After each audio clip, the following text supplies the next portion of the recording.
Sorry friends, मैं दोबारा start करना चाहूँगा। एक्चुअली एक इशूज़ हो गया था कि मेरा जो मोबाइल स्टैंड है जहाँ पे मैं मोबाइल को कनेक्ट करता हूँ वो समथिंग लूज हो गया है, सो टूट के गिर गया था। तो वो लोड इतनी बार लगता है कि वो प्रॉपर हमने लगाया लेकिन वो टूट के गिर गया था, नीचे हो गया, तो इसलिए कर बीच में डिस्कनेक्शन हो गया। तो मैं फिर से दोबारा आप लोग से मुखातिब होता हूँ। मैं आपका मनोज सर, देवघर फाउंडेशन आओ पढ़ो और पढ़ाए पे आप सबों के सामने बिल्कुल रूटीन तरीके से थर्सडे और सैटरडे आप लोग से रूबरू होता हूँ।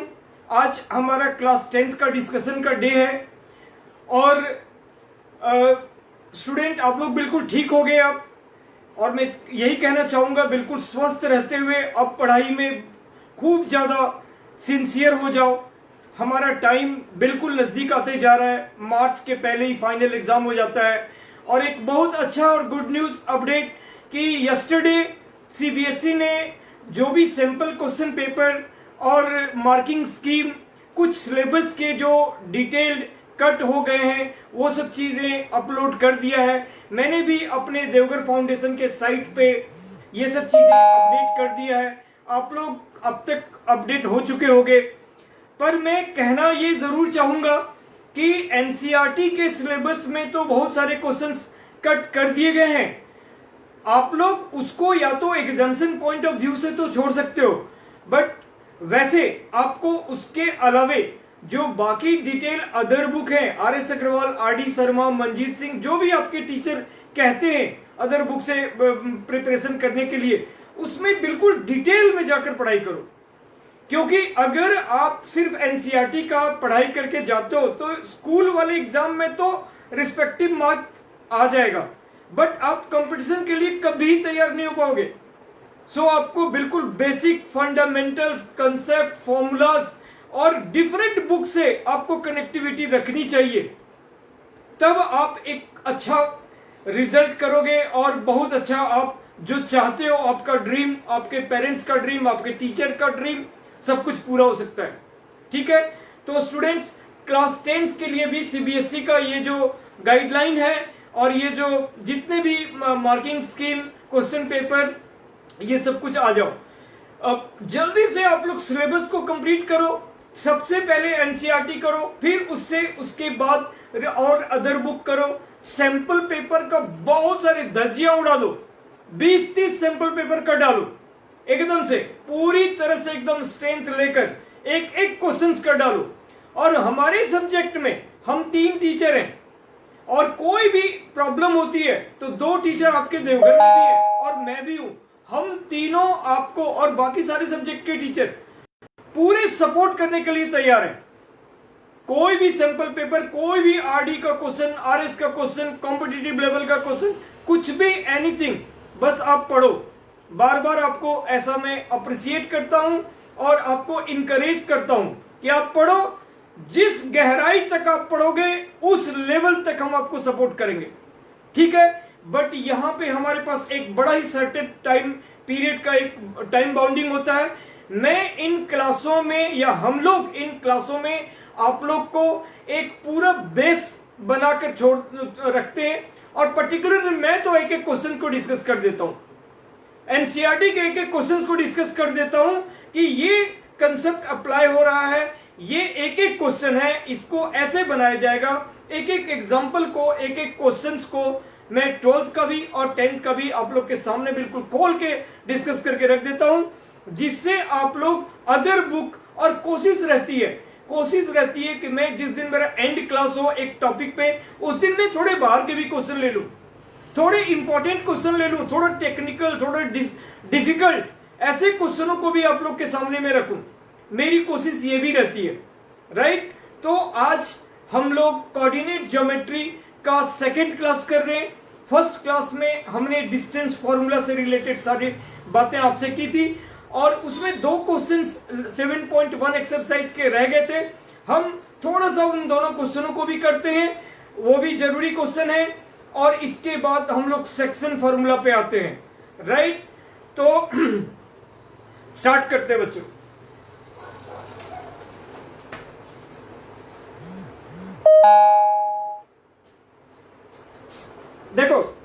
डिस्टेंस फॉर्मूला आपको मालूम होगा। एक बार अगर कोई स्टूडेंट उस दिन नहीं ज्वाइन किए थे तो आपको 1 मिनट में मैं बताना चाहूंगा, और फिर उसके बाद हम ये 2 क्वेश्चन करेंगे 7.1 का।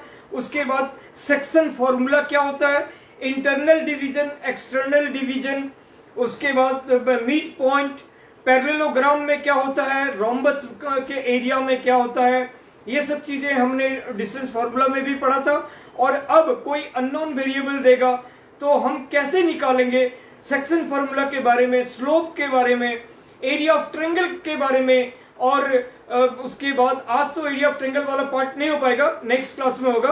और उसके बाद सेंट्रॉइड के बारे में हम एक एक चीज करके पूरा डिटेल बताएंगे।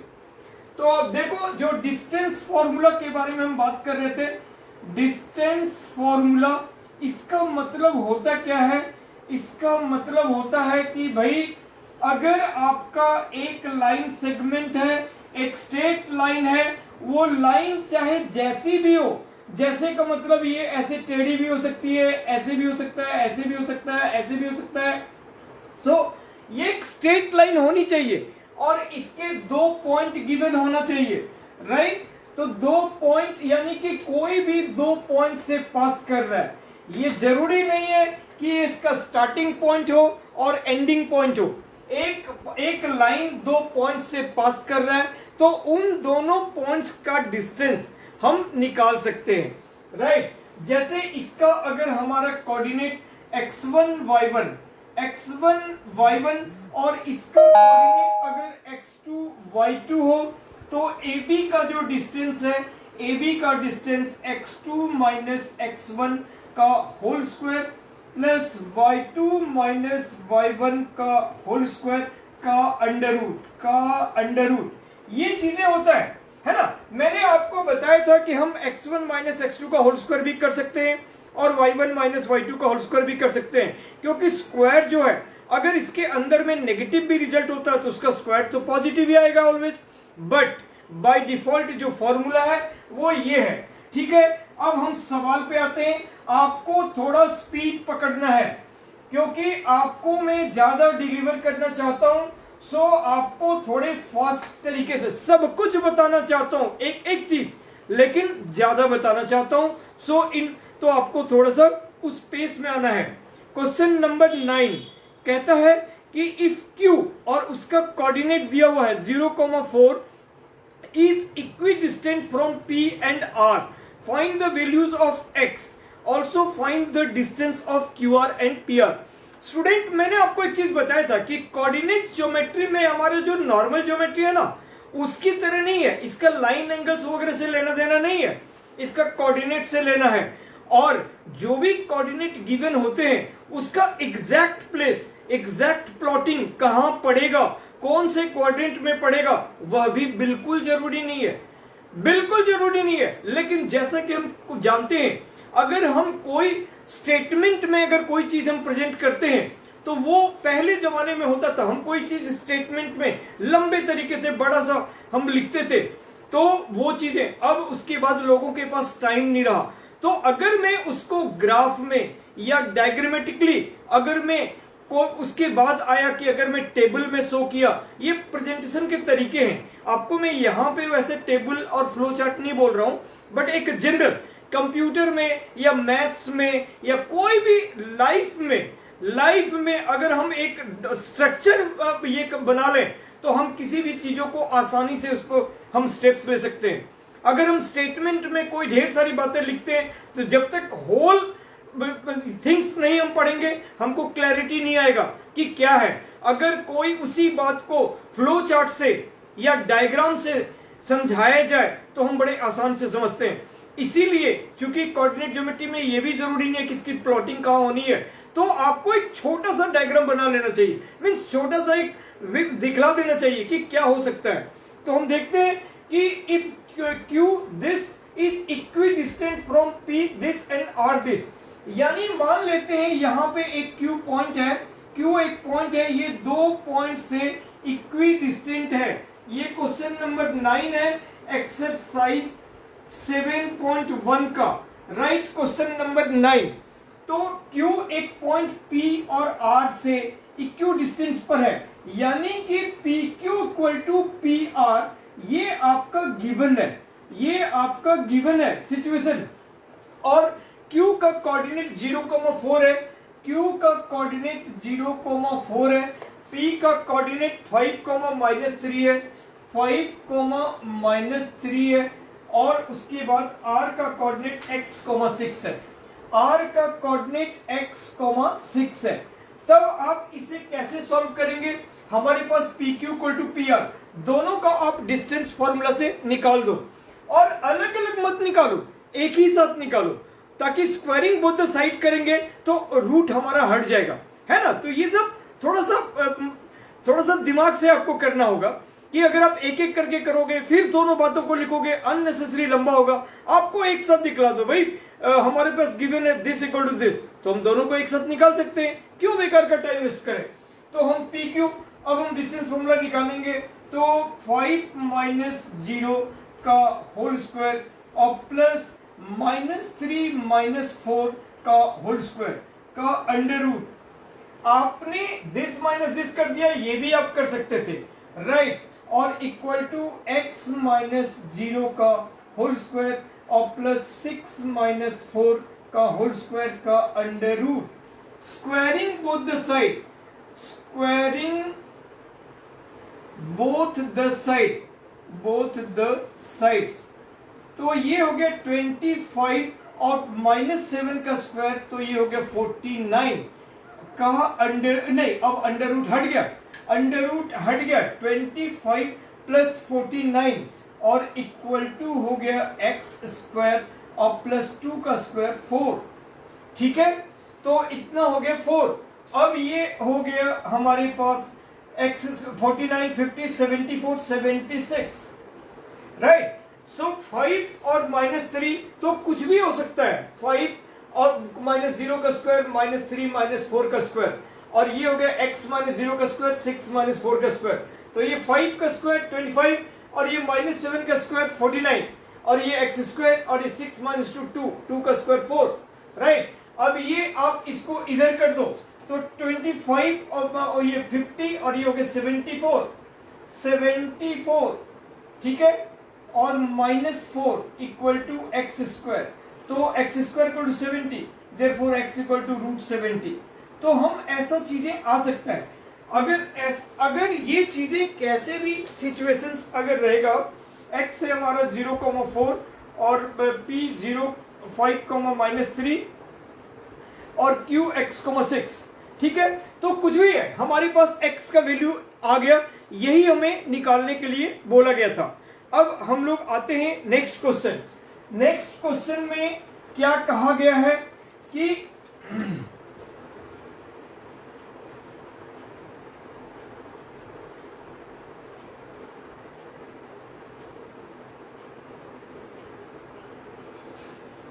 नेक्स्ट क्वेश्चन नंबर 10 ये कह रहा है, find a relation between x and y such that the point xy is equidistant from the point 3,6 and -3,4, ठीक है। Find the relation between x and y such that the point xy, same condition, मान लेते हैं कि ये P एक point है जिसका कोऑर्डिनेट xy है, ये दो पॉइंट से इक्विडिस्टेंट है, ये लास्ट वाली बात, A और B हमारे पास सेम कंडीशन है। A का कोऑर्डिनेट है 3,6, A का कोऑर्डिनेट है 3,6 और B का कोऑर्डिनेट है -3,4, ठीक है। तो उस कंडीशन में हमारे पास फिर से दिया हुआ है PA इक्वल टू PB, ये गिवन है आपका, ये आपका गिवन है।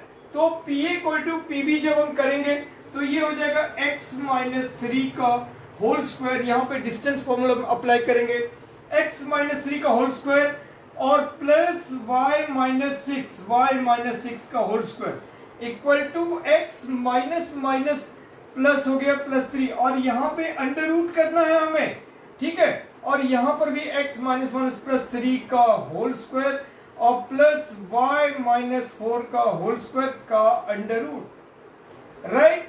सो x माइनस 3 का whole square plus y minus 6 का, और x प्लस 3 क्योंकि माइनस 1 प्लस y माइनस 4 का होल स्क्वायर।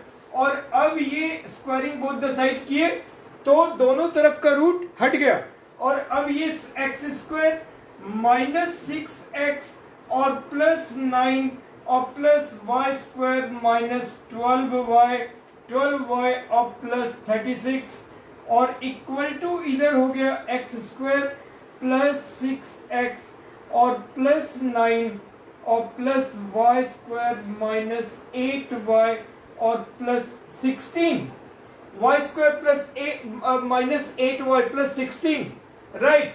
अब दोनों तरफ आपका एक्स स्क्वायर प्लस में है, कट गया, दोनों तरफ आपका वाई स्क्वायर प्लस में है, ये भी कट गया। अब आप देखो आपके पास बचा माइनस 6x माइनस 12y और प्लस 45 ये दोनों, और इधर है आपका 6x माइनस 8y और प्लस 25। अब आप नंबर को एक तरफ और x को एक तरफ कर सकते हो, तो माइनस 6x और ये 6x भी इधर आकर माइनस 6x हो गया, और फिर माइनस 12y और प्लस 8y और इक्वल टू 25 माइनस 45। तो इस कंडीशन में minus 12x minus 4y equal to minus 20। आपने माइनस 4 कॉमन ले लो, माइनस 4 कॉमन ले लिया तो ये हो गया 3x plus y equal to minus 20, minus minus cancel, 4 5 जा, so finally 3x plus y equal to 5 is your relation between x and y for the given situation और condition। या फिर आप 3x plus y minus 5 equal to 0 भी लिख सकते हो, ठीक है। तो ये हम थोड़े से में फिर डिस्टेंस फॉर्मूला जो लास्ट क्लास में किन्हीं का अगर मिस कर गया हो तो वो कंसेप्ट को हम जरा रिवाइज कर दिए, और अब हम आते हैं नेक्स्ट कंसेप्ट पे जो हमारे पास सेक्शन फॉर्मूला है। सेक्शन का मतलब होता है बांटना, ठीक है। तो हम सेक्शन फॉर्मूला के बारे में डिस्कस करते हैं स्टूडेंट।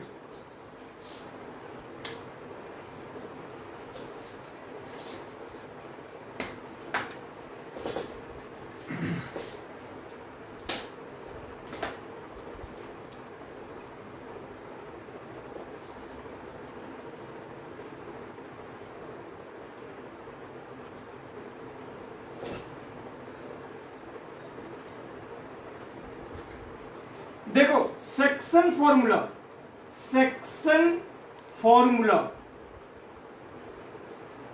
बेसिकली ये दो टाइप का होता है।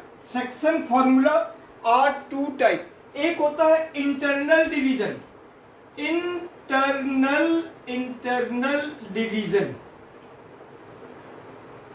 और एक होता है एक्सटर्नल डिवीजन।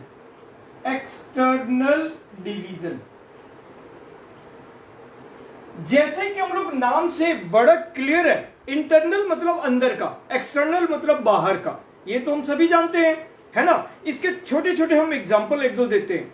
मान लेते हैं अगर हम एक ट्रायंगल के बारे में बात करते हैं, जो आप लोग क्लास 5 से पढ़ते आ रहे हो, तो ये इसके इंटरनल एंगल है, और sum of internal angle of any triangle is 180 degree, ये हमें मालूम ही है। बट यहां पे अगर मैं एक्सटर्नल एंगल के बारे में बात करूं, तो अगर इस लाइन को मैं प्रोड्यूस करूं तो यहां एक एंगल फॉर्म होएगा जो इसके अपोजिट एंगल के सम के इक्वल होगा। अगर मैं एक ट्रायंगल है या कोई भी है ऐसा, तो अगर मैं एक ट्रायंगल को एग्जांपल दे रहा हूं कि अगर इसका लाइन को अगर मैं प्रोड्यूस करूं तो यहां जो एंगल Z फॉर्म होगा, तो ये x y और ये w है सपोज करो, तो ये x plus y equal to z होगा।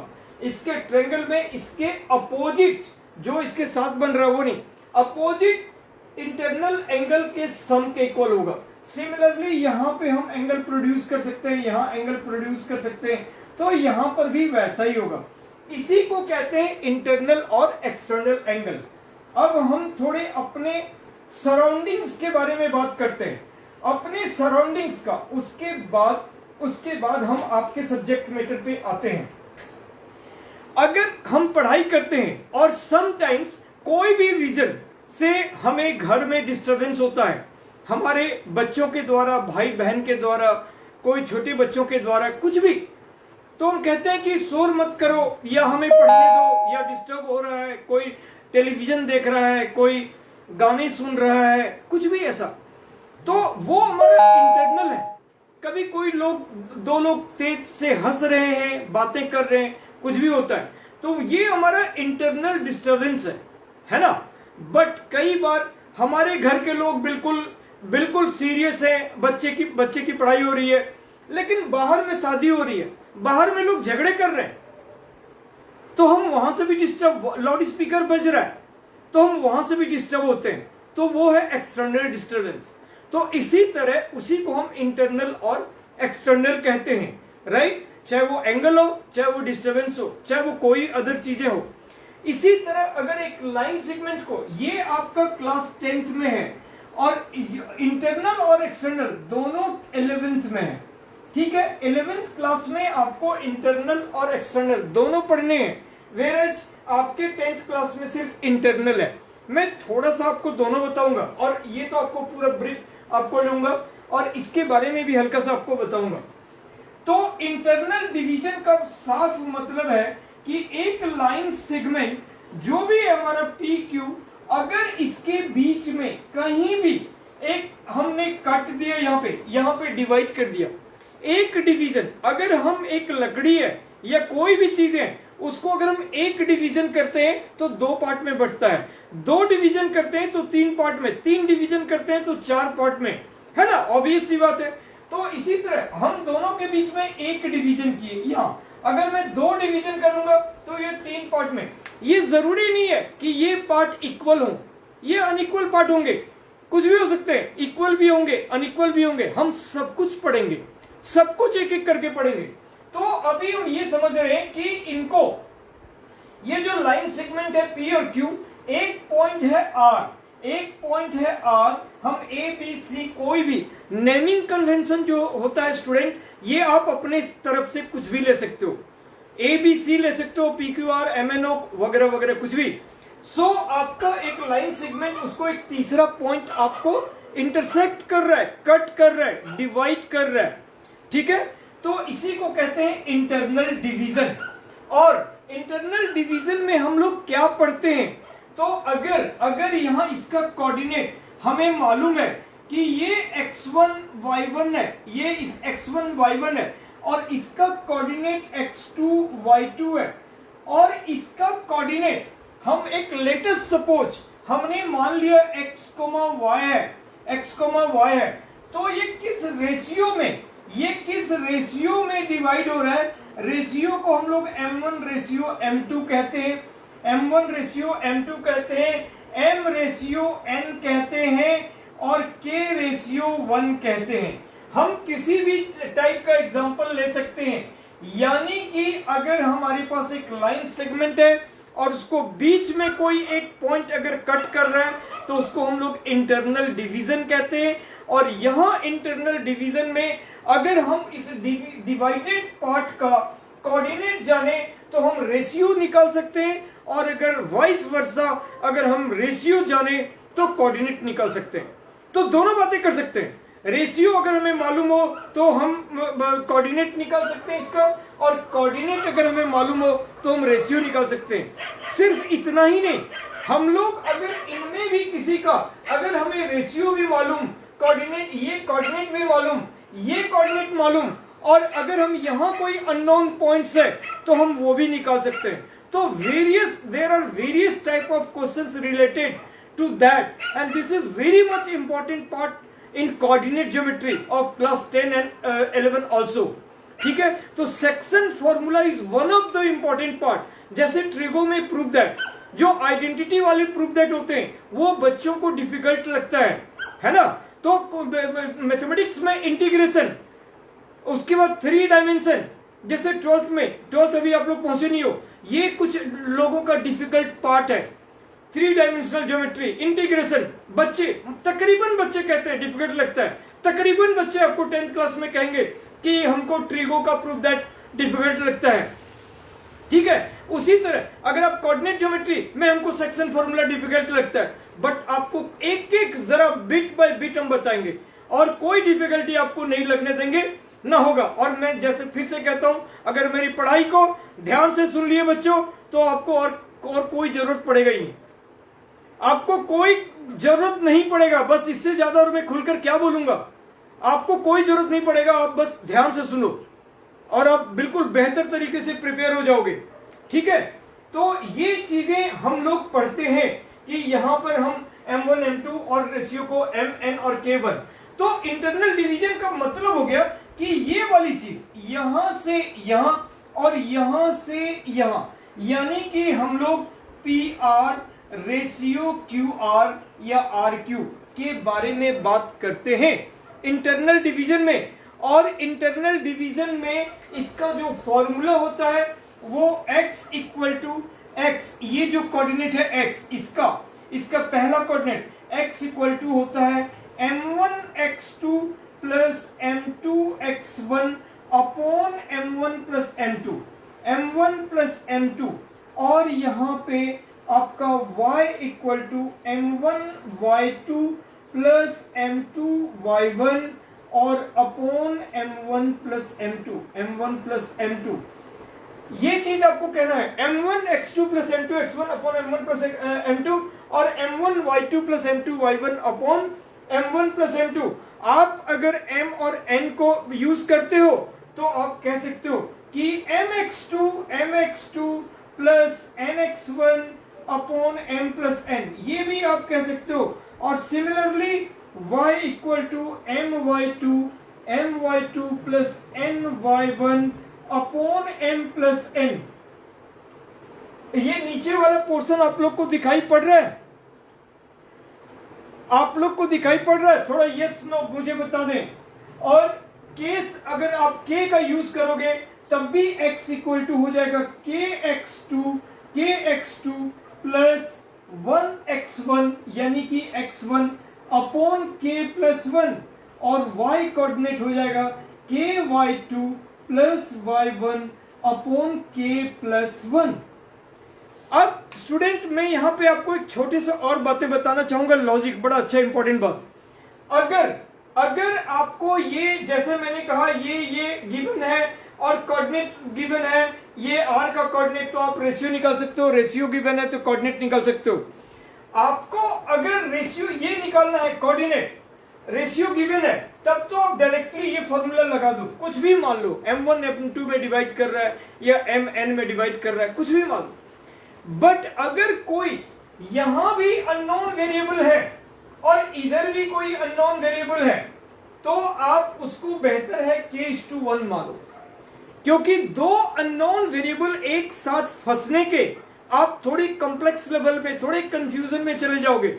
मैं दोबारा रिपीट करता हूं, अगर आपके पास ये भी वैल्यूज में है, ये भी वैल्यूज में है, ये आपका भी वैल्यूज में है, सब वैल्यू मतलब नंबर में है, प्लस माइनस कुछ भी रहे, तब तो बोल दो कि भाई ये m1:m2 में डिवाइड कर रहा है। तो m1 अपॉन m2 का जो रिजल्ट हुआ वो आपको रेशियो निकल गया। यानी कि अगर आपको रेशियो निकालना है और ये सब चीजें गिवन है तब तो आप डायरेक्टली ऐसे निकाल लो। बट अगर रेशियो निकालना है और इधर भी कोई आपका 3, y ऐसे कुछ दिया हुआ है, यानी इधर भी आपका उधर भी अननोन यहां भी अननोन, तो वैसे कंडीशन में आप बेटर है कि आप k:1 m:n या m1:m2 ना लेके k:1 लो, ताकि 1 के साथ में जो हम इक्वालिटी करेंगे, जो कंपेयर करेंगे, उससे हमें बड़े आसानी से हमको निकल जाए। इंस्टेड ऑफ अगर आप दो जगह अननोन वेरिएबल आपका फंसता है तो मे भी आप कंफ्यूजन में आ जाओ, तो उससे बचने के लिए मैंने आपको ये आइडिया दिया, ठीक है। तो ये सारी बातें हम लोग इंटरनल डिवीजन में कर रहे थे। अब जैसा कि मैंने कहा कि मैं आपको एक्सटर्नल भी बताऊंगा, आप एक और बार ध्यान दे दो। इंटरनल में हमने क्या देखा, PR और QR, बट इंटरनली, ठीक है। अब हम यहीं पे एक बात करते हैं कि अगर ये एक्सटर्नली डिवाइड करता है, जैसे कि हमने एंगल वाला आपको एग्जांपल दिया, अगर ये एक्सटर्नली डिवाइड करता है तो हम कैसे करेंगे।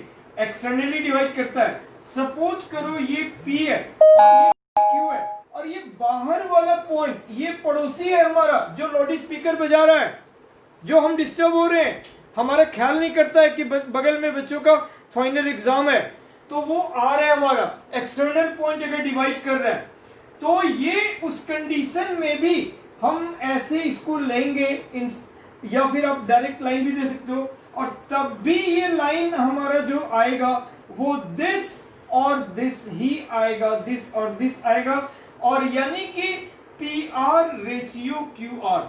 उस कंडीशन में भी हमने P R ratio Q R लिया था, इस कंडीशन में हमारा डिवीजन ऐसा हो जाएगा, और फिर भी ये रेशियो पी आर और क्यू आर ही रहेगा, और वहां पर भी वो सारी चीजें वही अप्लाई होंगे जो इंटरनल में, बस फर्क क्या है, फर्क फॉर्मूला में दोनों जगह माइनस आ जाएगा। फॉर्मूला में जो एक्स कोऑर्डिनेट था, x coordinate equal to m1 x2 minus m2 x1 upon m1 minus m2, m1 minus m2, और y coordinate equal to m1 x2 m1 y2 m1 y2 m1 y2 minus m2 y1 upon m1 minus m2, ये आ जाएगा। अब आप चाहे इसमें mn use करो, चाहे k ratio 1 करो, मतलब कि आपको न्यूमरेटर और डिनोमिनेटर दोनों में माइनस आ जाएगा एक्सटर्नल डिवीजन के केस में, और इंटरनल डिवीजन के केस में दोनों में प्लस आएगा। 10th क्लास में सिर्फ इंटरनल डिवीजन है, लेकिन बच्चों जब आप कोई अदर बुक को कंसल्ट करोगे कोई कॉम्पिटिटिव लेवल के लिए, यहाँ पे दिल्ली में मैं यहाँ पे आपको बताऊं, अब तो हमारी तरफ भी बच्चे बहुत स्मार्ट हैं, बहुत बहुत इंटेलिजेंट हैं, बहुत अच्छा रिजल्ट करते हैं, सब कुछ हमें प्राउड होता है, लेकिन मैं आपको बताऊं यहाँ पे बहुत सारे पेरेंट इतने कॉन्शियस हैं कि अभी से 7-8 से वो जितने भी फिरसी, ब्रिलियंट, नारायणा से लेकर और भी डिफरेंट स्कूलों में अलग अलग चीजें, तो हम बच्चे को कॉम्पिटिटिव लेवल वाली बातें पढ़ाते हैं, जिनमें बिल्कुल जब वो 10th में रहेगा तो उसको 11th-12th वाले कंसेप्ट को अप्लाई करना पड़ता है, 9th में रहेगा तो 11th वाले को अप्लाई करना पड़ता है। तो बड़े सारे अलग अलग बुकलेट्स होते हैं अलग अलग लोगों का, जिनको कि वो प्रोवाइड करते हैं, और हमें उस वो आज यहाँ के बच्चे तो और भी एक डिफरेंट सी स्मार्ट होते हैं, तो हमें ये सब न पढ़ाकर हम उन बातों को पढ़ाते हैं, उनके बुकलेट में जो थीम्स, जो क्वेश्चंस वगैरह दिए होते हैं, हम उनको, और कई सारे स्कूलों में ऐसे अलग से बच्चे उसका अलग से फी देना पड़ता है स्कूल वालों को, या अलग से कहीं दूसरी जगह एडमिशन लेना पड़ता है। पर मैं बता रहा हूँ क्योंकि मैं ऐसा करता हूँ, ये रोज वाला काम है मेरा, ये मेरा डेली लाइफ का काम है, तो आप लोग भी ऐसा तैयार हो, पढ़ो, और उसके बाद जब मुझे अगर टाइम मिलेगा, अगर आप लोग इंटरेस्ट जताए तो मैं भर दूंगा आप लोग को असाइनमेंट क्वेश्चन से। आप पढ़ो ना, आप जिस लेवल पे ओलंपियाड हो, एनटीएससी हो, आप जेई का तैयारी करना चाहो, इतने सारे टॉपिक्स वगैरह पे क्वेश्चंस और अलग अलग बुकलेट और स्टैंडर्ड क्वेश्चंस होते हैं कि इसका जवाब नहीं है। और अगर बच्चे ऑनेस्टली, तभी तो बहुत सारे बच्चे एकदम से 95, 99 लोग 2-2 नंबर कटते हैं तो परेशान हो जाते हैं।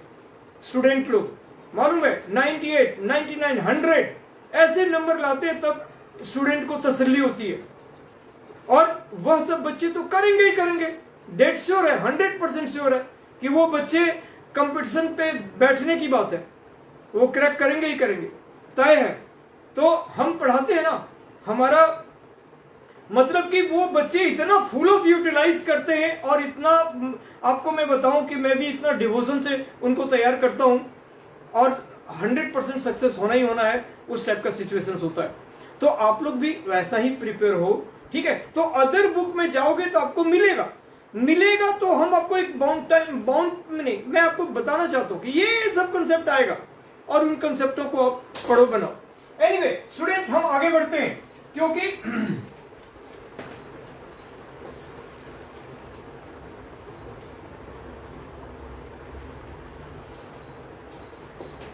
अब मैंने इंटरनल एक्सटर्नल डिवीजन देखा। अब आपको एक बात बताता हूं, मिड पॉइंट का कंसेप्ट, ये बहुत इजी कंसेप्ट है। मिड पॉइंट मिड पॉइंट का मतलब हो गया अगर एक लाइन सेगमेंट है, अगर एक लाइन सेगमेंट कोई भी, सपोज वही पी क्यू ही अगर हमारा लाइन सेगमेंट है, अगर ये हमारा एक पी है और ये हमारा क्यू है, लाइन सेगमेंट है और इसका कोऑर्डिनेट हमारे पास x1 y1 और इसका क्योंकि x और y का लेना होता है, इसका कोऑर्डिनेट x2 y2 है और इन बिटवीन एग्जैक्टली अगर r यानी हाफ हाफ में यानी कि 1:1 इसका रेशियो है, यानी कि बिल्कुल r is the mid point, r is the mid point of PQ है, तो कोऑर्डिनेट ऑफ r जो हो जाएगा,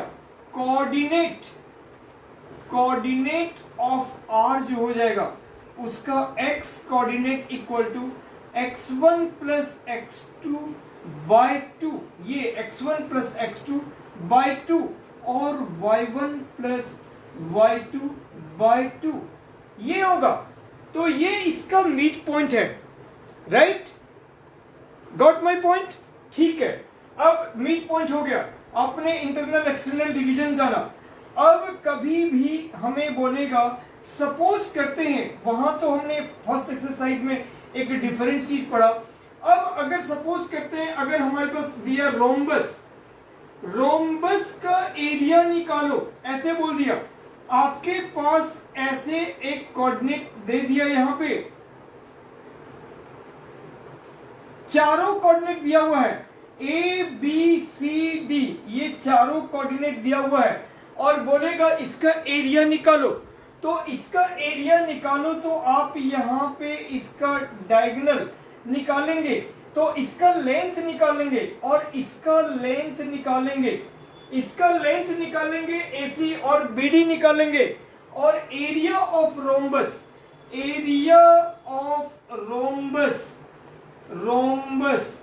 equal to half into D1 into D2, where D1 D2 are the diagonals, where D1 comma D2 are the diagonals, ये आपके diagonals हैं और ये डायगोनल्स आप कैसे निकालोगे? तो ये आपको डिस्टेंस फॉर्मूला से निकालना है। ये पॉइंट और ये पॉइंट दिया हुआ है, आप इसका डिस्टेंस AC निकाल सकते हो, फिर आप BD निकाल सकते हो और half into AC into BD कर सकते हो, that is equal to half into AC into BD कर सकते हो, राइट? ठीक है, अब हम आते हैं एक और टाइप का चीजें। तो सेकेंड एक्सरसाइज में जो भी आपका 7.2 में जरूरत पड़ेगा, हम उसके सारी बातों को बता दे रहे हैं, इसके बाद अगर हम क्वेश्चंस ना भी डिस्कस करें तो जो मेरे बताए हुए सारे अभी के कंसेप्ट उस पे बच्चे तुम लोग सब आराम से बना सकते हो, पूरा एग्जाम्पल बन जाएगा, सारे क्वेश्चन बन जाएंगे, क्योंकि हमने सारे का निचोड़ बता दिया। अभी 2-3 और बातें, छोटी छोटी बातें हैं जो इसका, लेकिन फिर भी मैं थोड़े से अपना टाइम तक उसको मैं डिस्कस करता हूं जहां तक हम जा सके, बट चीजें कवर हो गया 7.2 एक्सरसाइज। अब देखो एक और कंसेप्ट, रोम्बस का एरिया हो गया, पैरेललोग्राम का, पैरेललोग्राम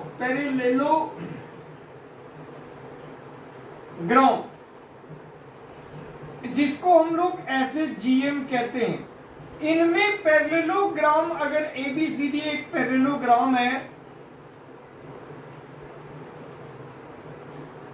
ये सब मैंने बताया हुआ है, पैरेललोग्राम वगैरह किसको कहते हैं, ऐसे सब उसको एकदम फिगर एग्जैक्टली नहीं सोचना क्या रे, बिल्कुल सब उतना टाइम बर्बाद नहीं करना है।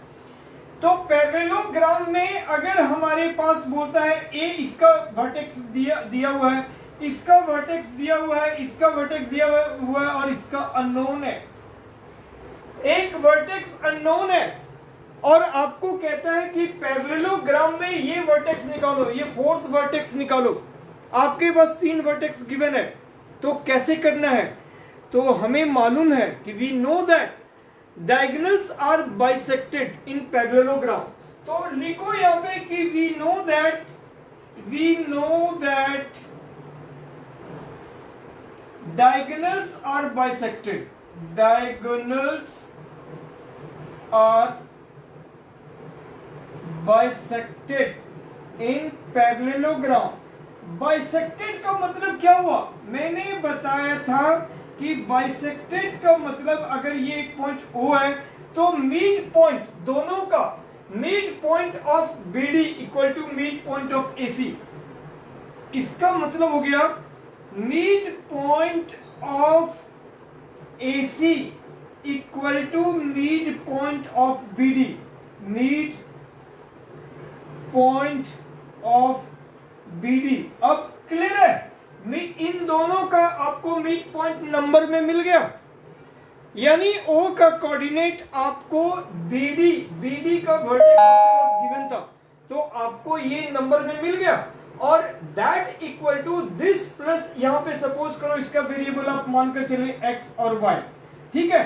तो यहां पे मान लो 2,3 है, तो 2 plus x by 2 equal to इसका x कोऑर्डिनेट, और फिर 3 प्लस y बाई 2 क्योंकि मिड पॉइंट है इक्वल टू इसका इधर से जो y वाला कोऑर्डिनेट आया था। तो इससे आपको अननोन वेरिएबल मिल गया। तो ये चीज हम वहां पे अननोन वेरिएबल भी निकाल लेंगे। तो ये कंसेप्ट भी हो गया। अब आपके पास आता है ट्राइसेक्शन और divided in 4 equal parts. Trisection और डिवाइडेड इन 4 इक्वल पार्ट्स। तो ट्राइसेक्शन का मतलब क्या होता है? ट्राइसेक्शन का मतलब होता है divides in 3 equal part. Divide in 3 equal parts, ये होता है डिवाइड इन 3 इक्वल पार्ट्स। मतलब कि अगर ये एक लाइन सेगमेंट है आपका, यहां पे P है और यहां पे Q है, 2 इक्वल पार्ट, ये आपका यानी कि ये पॉइंट A है, ये पॉइंट B है, तो हमने 2 डिवीजन किया, तो 2 डिवीजन किया तो यानी 3 पार्ट में बट गया, 1 2 3। तो इसका मतलब आप कह सकते हो कि here PA equal to AB equal to BQ। ये सारे पार्ट आपका इक्वल है, सारे पार्ट आपका इक्वल है, और यहां पे आपको इसका कोऑर्डिनेट गिवन है, इसका कोऑर्डिनेट गिवन है, और ना यहां पे और कुछ नहीं गिवन है, और कुछ भी गिवन नहीं है। आपके पास P और Q का कोऑर्डिनेट गिवन है, और ये बोलता है कि ये ट्राइसेक्शन में डिवाइड हो रहा है, मतलब कि 3 इक्वल पार्ट में डिवाइड हो रहा है। तो आप इसका ये निकालो। मैंने कहा था कि अगर हम इसका कोऑर्डिनेट जाने तो रेशियो, रेशियो जाने तो कोऑर्डिनेट निकाल लेंगे, लेकिन यहां तो ना रेशियो है ना पॉइंट है, तो हम कैसे निकालेंगे?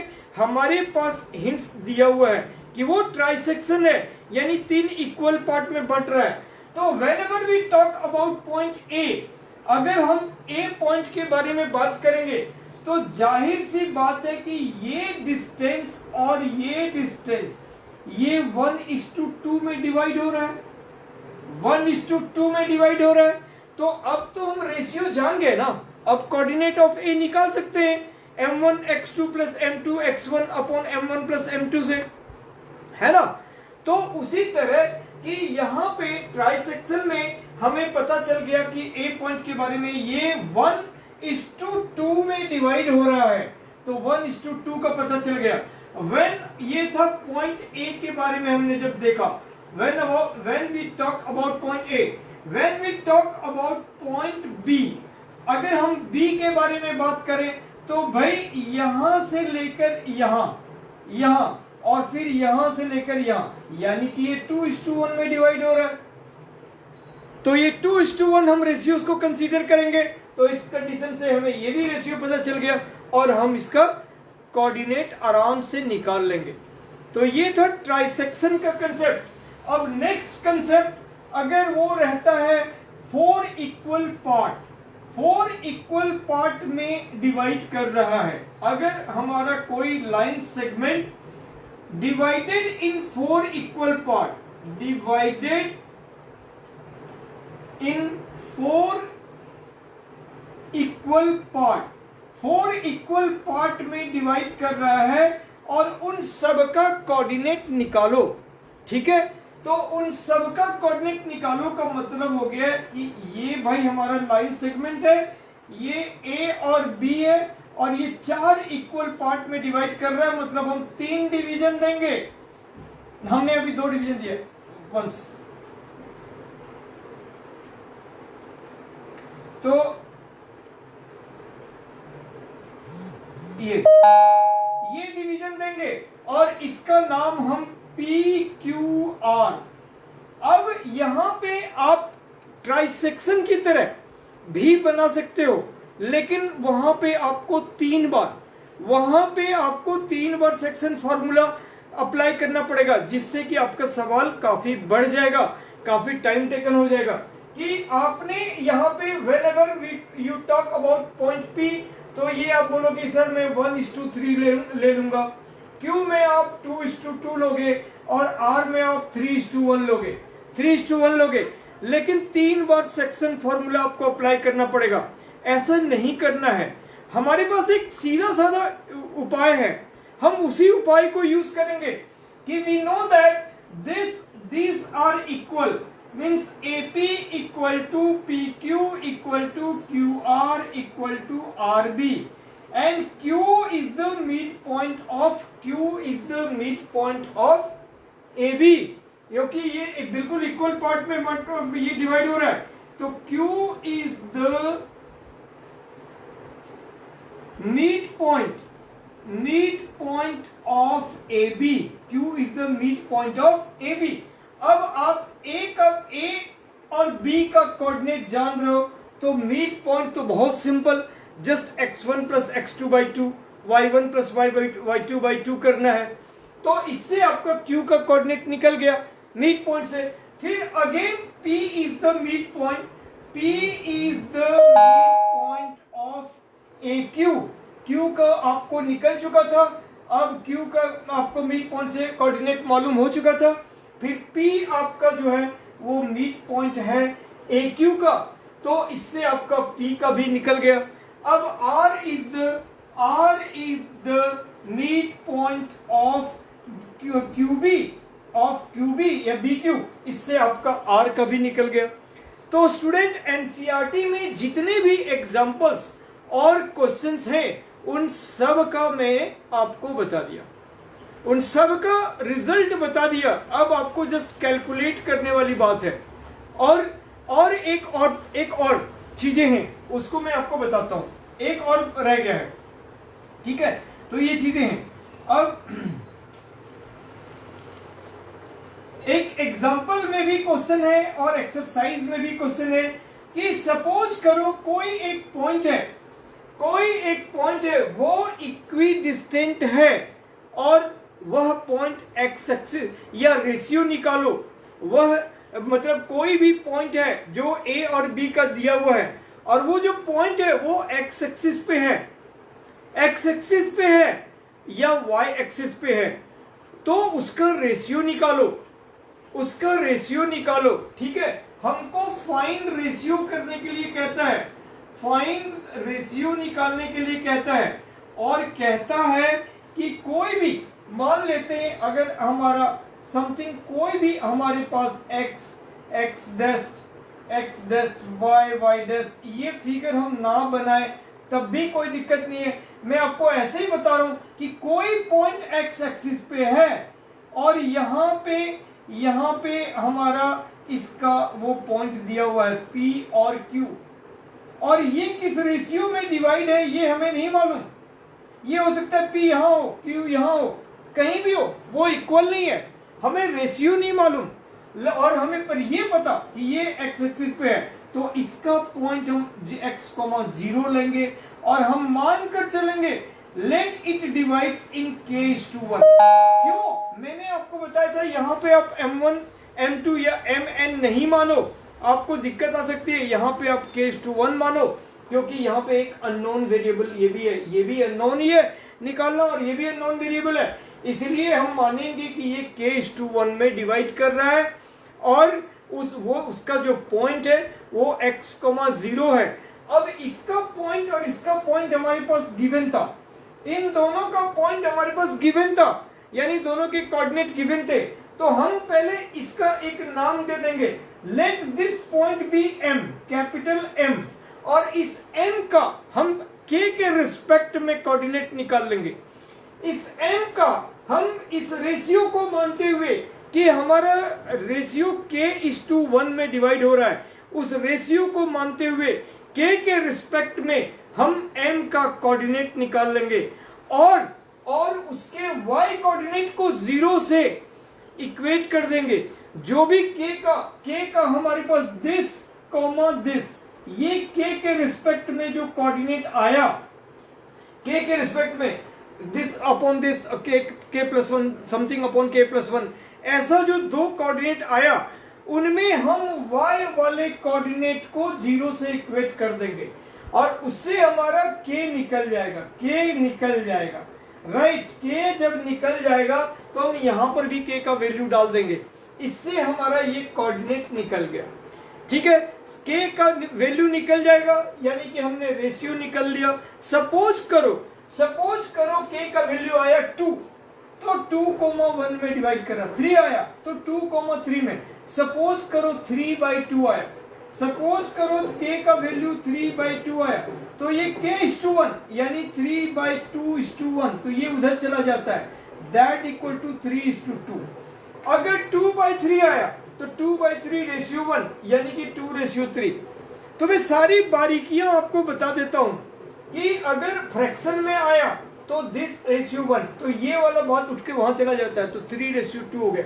2/3 आया था तो 2/3:1, तो 2:3 हो जाएगा, ठीक है। इस तरह से आपका k का भी वैल्यू आ गया और k का वैल्यू आने के बाद आपके पास यहां डाल दोगे तो ये x,0 यानी समथिंग, 0 इसका कोऑर्डिनेट भी आ जाएगा, ठीक है स्टूडेंट। और इसी तरह सिमिलरली अगर कहेगा कि y कोऑर्डिनेट पे वो पॉइंट है, ये पॉइंट x कोऑर्डिनेट पे ना होकर y कोऑर्डिनेट पे, तो हम पूरी बात वही करेंगे और वो कोऑर्डिनेट ले लेंगे 0,y। फिर हम k के रिस्पेक्ट में हम उसका कोऑर्डिनेट निकालेंगे और उसको 0,y, तो 0 वाली बातों से इक्वेट करेंगे। फिर हमारे पास k का वैल्यू आएगा, तो k:1 यानी रेशियो हमें पता चल गया, और रेशियो पता चल गया तो इसके बाद फिर हमारा x या y, जो भी हमारा y कोऑर्डिनेट निकालने दिया था तो वो पता चल गया, ठीक है। तो ये हमारा सेकेंड एक्सरसाइज में इन्हीं बातों से रिलेटेड क्वेश्चंस हैं। अब आप लोग यहां तक बिल्कुल परफेक्ट हैं, बिल्कुल ठीक समझ में आ रहा है, कैसा लग रहा है? It's okay. देखें आप लोग कुछ रिस्पॉन्ड करें अगर हो तो।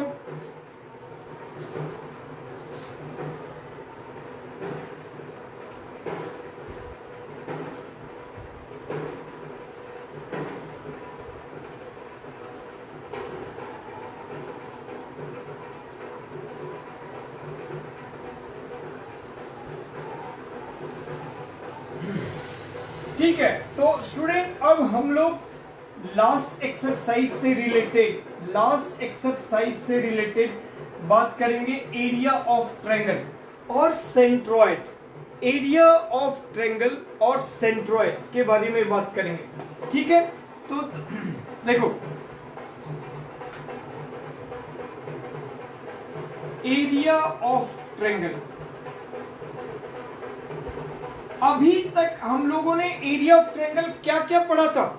अभी हम लोगों ने बचपन में पढ़ा कि भाई एरिया ऑफ ट्रायंगल, इसको आप डेल्टा भी कहते हो, ये delta equal to half into base into height होता है, half into base into height होता है, इसको हम half into B into H भी कहते हैं। आपने ये पढ़ा था। उसके बाद आपने आगे चलकर और भी आपने एरिया ऑफ इक्विलैटरल ट्रायंगल भी पढ़ा था। एरिया ऑफ इक्विलैटरल ट्रायंगल जिनका तीनों साइड सेम है और तीनों एंगल भी 60 डिग्री का होता है, ये पढ़ा, जो कि होता है √3/4 into side square, √3/4 into side square. और इसके बाद आपने हीरोन्स फॉर्मूला पढ़ा। आपने आगे चलकर 9th क्लास में ये आपने चाइल्डहुड में पढ़ा। उसके बाद आगे चलकर आपने हीरोन्स फॉर्मूला पढ़ा, हीरोन्स फॉर्मूला। और वो आपने क्या पढ़ा कि एरिया ऑफ ट्रायंगल होता है S into S minus A into S minus B into S minus C का अंडर रूट, और where S equal to A plus B plus C by 2, S is known as half perimeter, half perimeter. ठीक है student, जो चीज अगर आप लोग भूल चुके होंगे वो मैं आपको याद दिलाते जाऊंगा। तो S is the half perimeter equal to sum of all sides by 2। एक और इंटरेस्टिंग बात मैं आपको बताता हूं। सपोज करो कैसे भी ट्रायंगल है, मान लो मैंने एक एग्जांपल ले लिया, एक स्केलिंग ट्रायंगल है ABC। आपको मालूम है स्टूडेंट, मैं एक दो बातें कहता हूं कि उसमें किसी को भी बुरा नहीं लगना है और नहीं लगना चाहिए, क्योंकि मुझे भी बहुत कुछ नहीं आता, बहुत चीजें नहीं आती है। तो जब नहीं आती है तो उसको हमको सीखने की जरूरत होती है। हमारा जो एक प्रोग्राम है देवघर में शिक्षा की दशा एवं दिशा, उसमें हमारे गुरुजन कह रहे थे, बहुत अच्छी बातें कह रहे थे। आजकल इंग्लिश मीडियम स्कूल में जो बच्चे पढ़ते हैं बहुत स्मार्ट, बहुत टप टप टप टप इंग्लिश बोलते हैं, लेकिन कई बार कई जगह, और हम अपनी जगह में मैं आपको बताता हूं कि मैं देखा है, मैंने अपने नजर से देखा, अपने स्कूलों में भी देखा है, बोलते हुए बुरा लग रहा है, लेकिन और इसमें बट बिल्कुल एकदम क्लियर बात है। और आप लोग भी ध्यान रखना, समझे कि हम लोग बहुत स्मार्ट समझने लगते हैं, हमारे पेरेंट्स को बहुत गर्व होता है कि हमारे बच्चे A स्कूल में पढ़ते हैं, हमारे बच्चे B स्कूल में पढ़ते हैं, बहुत एकदम बड़ा स्कूल है, वहां ऐसे प्रिंसिपल, वहां ऐसे टीचर, वहां ऐसे। और अगर उसको हिंदी में 4 लाइन लिखने की तो बात तो हमारी तरफ के तो बच्चों को ऐसे दिक्कत नहीं आती है, बट फिर भी ध्यान रखना। और अगर आती है तो बहुत गलत बात है, बहुत ज्यादा गलत बात है, आपकी पढ़ाई बेकार है, समझ गए। क्योंकि जिस मिट्टी से हो, अगर आपको हिंदी लिखना नहीं आता, हिंदी बोलने में आपको शर्म आती है, तो आप जितना कलेक्टर बन जाओ और कुछ भी बन जाओ, आप कहीं लाई नहीं करते हो। जब आपको संस्कार नहीं मालूम, जब आपको बड़े बुजुर्ग, गुरु, टीचर, माता पिता, भाई बहन, हिंदी की बातें, इन चीजों की पहचान अगर आपको ना हो तो कुछ भी नहीं है। आप जितना भी कुछ कर लो, इंग्लिश भी एक लैंग्वेज, हिंदी भी एक लैंग्वेज, मैथ भी इंग्लिश लैंग्वेज, सबका नजरिया है। मेरा ये मानना है, बहुत सारे बच्चों को अपना नाम लिखने में, अपने फादर का नाम लिखने में शर्म आता है और नहीं लिख पाता है हिंदी में, तो डूब मरना चाहिए और धिक्कार है उस पढ़ाई पे। तो इसलिए आप हिंदी को इग्नोर ना करो, हिंदी को इग्नोर ना करो। बहुत सारे हिंदी, जब CBSE का फॉर्म भरने की बारी आती है 10th क्लास में, तो बच्चे झांकते हैं। अगर किसी का फादर का नाम थोड़े 2 अक्षर का होता है और बड़ा होता है, कुछ रेफ और हलन और मतलब कुछ भी अगर ऐसे अगर कुछ लगता है, सीधा साधा नाम ना हो, तो उसको लोग दूसरे से पूछ के ये लिखता है। तो कितना गलत बात है कि आप बड़े बड़े स्कूलों में पढ़े, आपको लाख रुपए से ज्यादा फीस एक स्कूल में 1 साल में लगा, और आपने साहब हिंदी में अपना और अपने फादर का नाम तक लिखने के लिए नहीं सीखा। तो आपके टीचर क्या कर रहे थे और आपके माँ फादर क्या कर रहे थे और तुम क्या कर रहे हो? तुमको पढ़ने का कोई औचित्य नहीं है। तो इसीलिए ध्यान दो, मैं जितना सॉफ्ट तरीके से प्यार से पढ़ाता हूं, हंस बोलकर, जरूरत पर मैं उतना ही टाइट हो जाता हूं। मैं तो लाइव क्लास में हूं, आप किसी को फेस टू फेस देख नहीं रहा हूं, लेकिन मेरे सामने मेरा जो स्टूडेंट होता है, मजाल है वो हमसे एक लफ्ज या कोई टेढ़ा या उल्टा या बेतरीका या ना जाने तो मैं हालत बिगाड़ देता हूं। और मुझे उस पेरेंट्स से भी बात करने में, और वैसे कोई सा भी आदमी हो, चाहे किसी भी लेवल पे हो, क्योंकि मेरा आउटपुट, मेरा मेहनत, मेरा तरीका मेरा इतना ठोक बजाकर होता है कि मुझे वह किसी से भी कोई भी बात करने में चूंकि मैं गलत नहीं होता हूं, मैं बिल्कुल स्पष्ट और साफ कहता हूं। और वो ट्यूशन, वो स्कूल्स, वो तरीके, वो क्लास, वो मुझे पर्सनली पसंद करे ना करे, मुझे जो भी हो, मुझे बोलने में और उसको समझाने में कोई हिचक ना होता है, ना स्टूडेंट को ना पेरेंट्स को, कि तुम अपने जगह को सुधार लो। ठीक है, तो मैं टाइम टू टाइम, और फिर मैं उतनी सख्ती से पेश आता हूं वहां पे। और पढ़ाने के टाइम में बिल्कुल कूल सॉफ्ट, एकदम बेसिक बातें पूछो, सर 2 और 3 क्या होता है, मैं वो भी बताऊंगा। जब मैं आपको पढ़ा के तैयार कर लूंगा ना, तो सीधे आसमान में जो चिड़ियां उड़ रहे होंगे उसको भी काउंट करने के लिए तैयार कर दूंगा। तो लेकिन जब कोई उल्टी पलटी बातें होगी ना, तो मैं फिर छोड़ूंगा नहीं, बिल्कुल नहीं छोड़ूंगा। तो इस तरह की बातें होती है। तो वही बातें होती है। हिंदी की कुछ बातें हुई थी, तो हिंदी में आपको अच्छा नॉलेज, अच्छी बातें, आपका जो संस्कार है, आप जिस मिट्टी से हो, इन सारी बातों को जानना चाहिए, उसमें कोई शर्म नहीं है। और वो हमें बल देता है। आपको जितना गुरु का आशीर्वाद मिलेगा, जितना माँ बाप का आशीर्वाद मिलेगा, उतना आप फलोगे, फूलोगे, बढ़ोगे, कभी जाया नहीं होगा। और बहुत सारे बच्चे को, 10th 12th के बच्चे को फॉर्म भरने के टाइम में मैंने देखा, मैं बहुत ही बेतरीके से डांटा था ऐसे 8-10 पेरेंट को।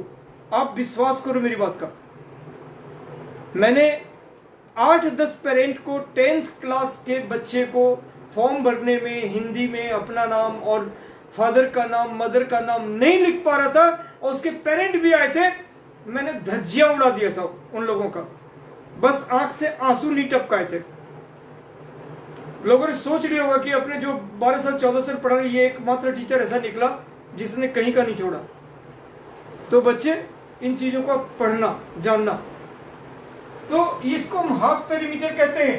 ठीक है, और इस तरह से हम ऐसे करके हाफ पेरीमीटर, इसको हम एरिया ऑफ ट्रायंगल निकालते हैं, राइट। इसके बाद यहां पे हम कोऑर्डिनेट ज्योमेट्री के हेल्प से, यहां पे हम लोग area of triangle coordinate geometry के हेल्प से निकालते हैं।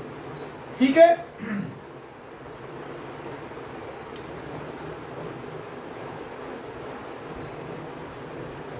तो we can find the area of triangle by using coordinate geometry. ये A है, ये B है, ये C है। हाँ, मैं एक चीज और कहना चाह रहा था। सपोज करो ये यही ट्रायंगल है ABC, और इसमें नेमिंग कन्वेंशन में भी बहुत सारे बच्चे गड़बड़ कर देते हैं, किसी को भी कुछ मानते हैं। वैसे जनरली हमारे पास ये अगर A है, तो ये हमारा साइड A हुआ, ये साइड B हुआ, B के सामने, C के सामने में साइड C हुआ, राइट। ये नेमिंग कन्वेंशन ऐसा होता है, ऐसा करना चाहिए। A के सामने, और ये साइड है ना, तो साइड को आप BC कैपिटल, ये साइड को आप BC साइड बोल सकते हो, या फिर स्मॉल a।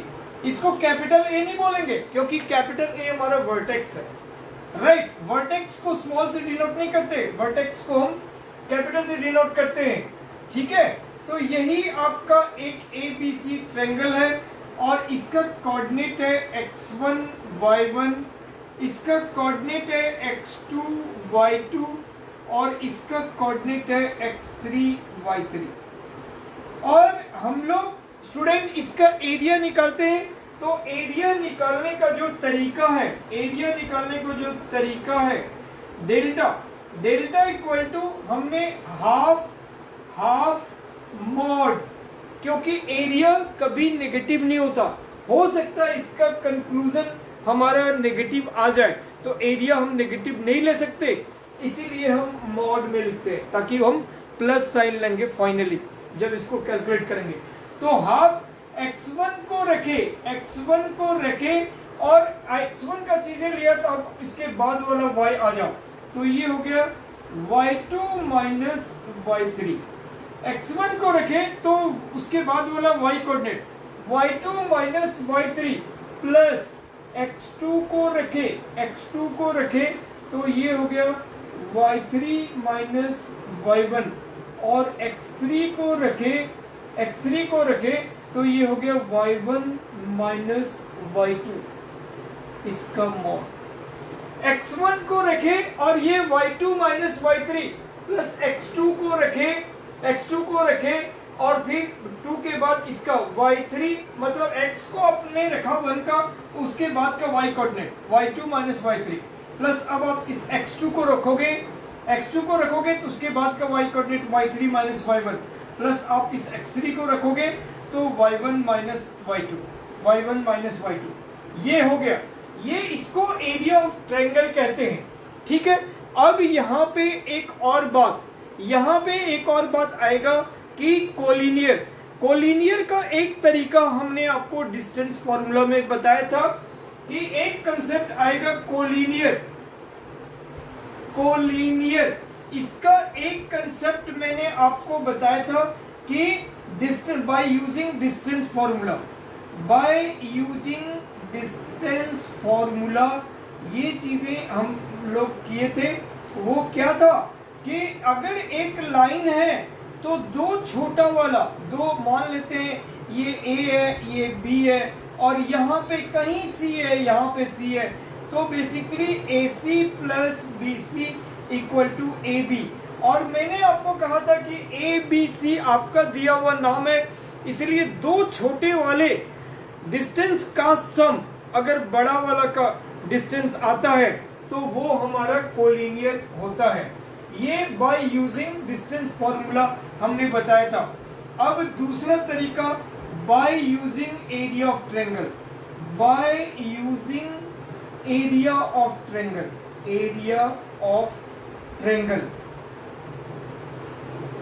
ठीक है, तो एरिया ऑफ ट्रायंगल। अब अगर हमारा area of triangle equal to 0 हो जाए, अगर एरिया ऑफ ट्रायंगल 0 हो जाए तो उसको हम कहते हैं कि ये हमारा कोलिनियर है, मतलब लाइज ऑन ए लाइन है। ठीक है, कोलिनियर का मतलब हो गया point lies on A line, यानी ये ट्रायंगल नहीं बना पाएगा। तो अगर हमारा कोई भी 3 पॉइंट है और उसका अगर हमें कुछ भी एक अननोन पॉइंट निकालना है, कोई एक अननोन पॉइंट निकालना है और कह रहा है कि आप अननोन पॉइंट को निकालो अगर ये कोलिनियर है, तो कोलिनियर चेक करना हो तो area of triangle equal to 0। अगर 0 आ गया तो कोलिनियर है और नहीं आया तो नहीं है। और अगर कोई अननोन पॉइंट निकालना है तो भी 0, तो उसको इक्वल टू 0 करके निकालेंगे कोलिनियरिटी चेक करने के लिए, और फिर उसका जो भी अननोन पॉइंट रहेगा वो निकलेगा। और अब आपके सिलेबस में 10th क्लास में जो कंसेप्ट के लिए एक लास्ट कंसेप्ट जो सेंट्रॉइड का, और मैं आज वहीं पे स्टॉप करूंगा सेंट्रॉइड बताकर, और फिर एक और क्लास अगले सैटरडे को मैं रखूंगा और इनमें इन दोनों एक्सरसाइज के क्वेश्चनों को मैं आपको पूरी तरह से कवर कर दूंगा। और फिर आप बिल्कुल एनसीईआरटी तो मैं कवर करूंगा, और आपको हो सकता है मैं कुछ अलग क्वेश्चंस भी कराऊं, लेकिन अगर ना भी कवर अलग क्वेश्चन कर पाऊं तब भी आप आरएसआरडी के लिए बिल्कुल रेडी और प्रिपेयर होगे, बिल्कुल परफेक्ट तरीके से। आप कंपटीशन का अगर छोड़ दो तो आप 100% नंबर उठाने के लिए तैयार हो जाओगे। ठीक है, तो उस तरीके का बातें जान जाओगे। अब हम आते हैं एक और लास्ट कंसेप्ट, सेंट्रॉइड।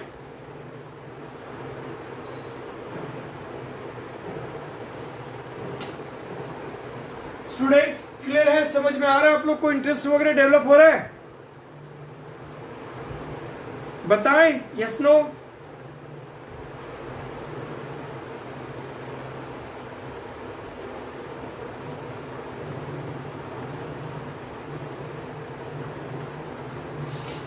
चलो अब हम लोग बताते हैं सेंट्रॉइड।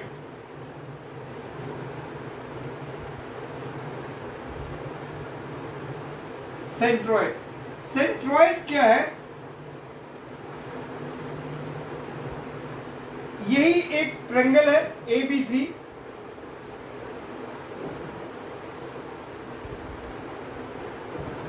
और इसका median D is the median of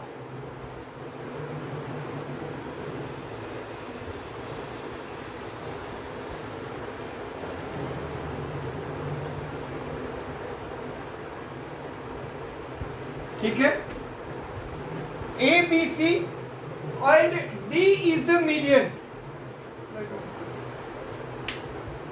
So A, B, C आपके पास पॉइंट है और D is the median. तो centroid is denoted by capital G. ठीक है, D, E, F, AD, AD and AD, BE and CF are the medians. Medians का मतलब एक triangle divide in two equal parts. Median means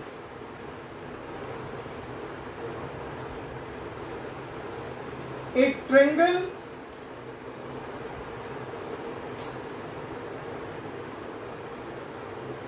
divides in two equal parts. और ये हमें 2:1 when it divides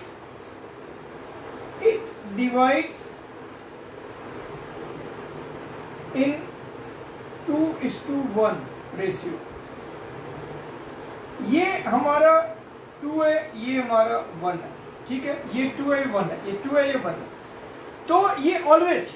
और G is the centroid, point of centroid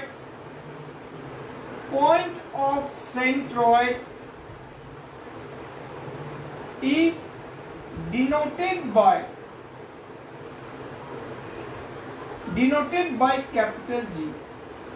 Point of centroid is denoted by capital G, and if the coordinate of A is x1, y1, coordinate of B is x2, y2, and coordinate of C is x3, y3, then coordinate of centroid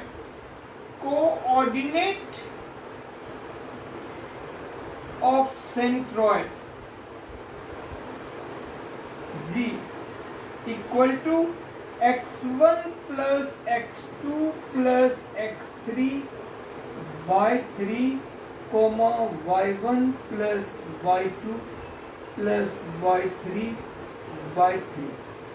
ठीक है, तो ये अगर हमारे पास एक direct question तो रहता है कि अगर ए बी सी का कोऑर्डिनेट गिवन है और सेंट्रॉइड का कोऑर्डिनेट निकालो, तो हम तीनों का x1 plus x2 plus x3 by 3, y1 plus y2 plus y3 by 3, इससे हम सेंट्रॉइड का कोऑर्डिनेट निकाल लेते हैं. एक और टाइप का क्वेश्चन कि if the point of centroid is given and two of coordinates are given, find the coordinate of third one. If the point of centroid is given and two vertex of the triangle are given and find the vertex of the third one, तो तब भी हम निकाल सकते हैं.